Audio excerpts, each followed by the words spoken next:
그만 결혼을 앞두고 하루 전날 이 약혼녀가 물에 빠져 죽은 거야. 캐나다에 와서 로시라는 여자를 알게 되고 그 여인을 또 사랑하게 된 거야. 그런데 이 무슨 운명의 장난인지 그러던 어느 날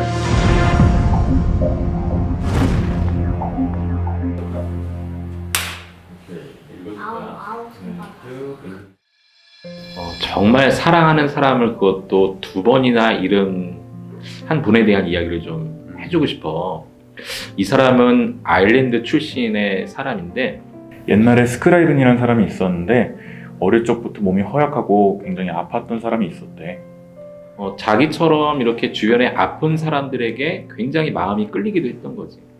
어떻게 하면 좀 도와줄 수 있을까 고민도 했는데 일단 자기 자신이 너무 허약하고 아프다 보니까 그게 또 잘 안 됐던 사람이기도 하고, 근데 불쌍한 사람들, 아픈 사람들 보면 굉장히 측은히 여기기도 하고 그랬던 굉장히 참 다정다감한 심성의 소유자이기도 했지.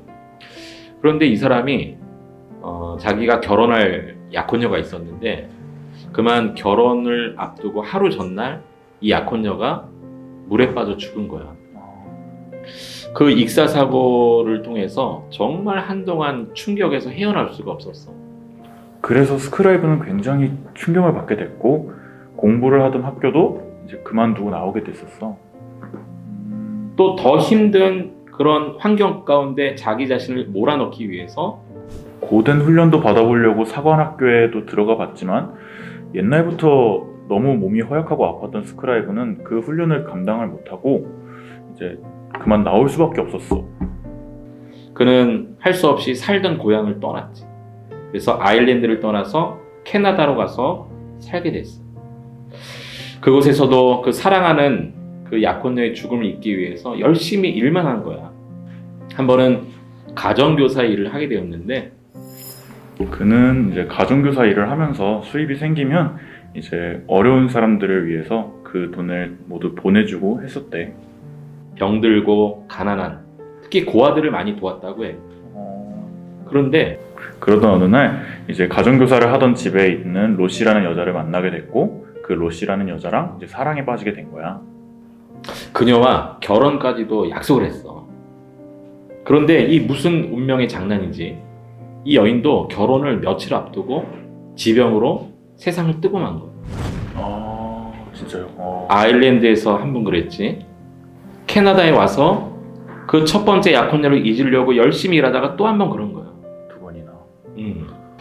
사랑하는 약혼녀를 2번이나 잃은 이 일로 인해서 이 스크라이브는 인생의 죽음에 대해서 고민하기 시작한 거야. 왜 사람은 죽을까? 왜 이렇게 우리는 떠나야만 할까? 이런 고민들 하면서 남은 일평생 그는 다시는 결혼할 생각을 버리고 남은 인생을 이제 독신으로 혼자 살면서 이제 어려운 노인들을 돕게 된 거야. 근데 너 내 얘기 듣고 있니? 그래서 캐나다의 한 기관에 들어가서 나이 들고 또 병들고 곧 죽음을 앞둔 할아버지 할머니들을 도우며 살게 되었지. 그러던 어느 날 스크라이븐의 어머니가 이제 몸이 너무 안 좋아지셔서 병상에 누우셨다는 소식을 듣게 됐어. 근데 이제 스크라이븐도 이제 자기가 돌보던 노인들을 두고서 이제 그렇게 떠나기가 너무 어려웠던 거야. 그래서 어머니한테 너무 죄송해서 한 편, 2편 시를 써서 보내게 됐는데 그렇게 만들어진 시 중에 하나가 바로 이 죄짐 맡은 우리 구주라는 찬송시가 된 거예요.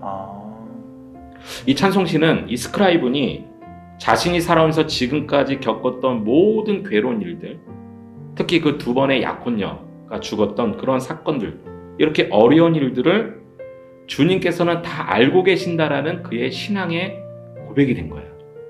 그래서 이 찬양의 특히 2절 가사에 보면 이런 가사가 있다. 시험 걱정 모든 괴로움 없는 사람 누군가 부질없이 낙심 말고 기도드려 아뢰세. 이런 진실하신 친구 찾아볼 수 있을까? 우리 약함 아시오니 어찌 아니 아릴까?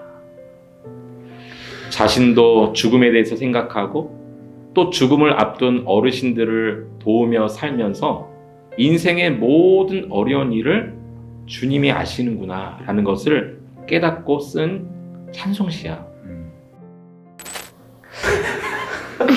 다시 할까요? 아니, 아니. 오빠 머리에서 계속 땀나. 너무 더워. 하나님은 태겸이 너의 어려움을 다 아신다? 그러신 것 같아요.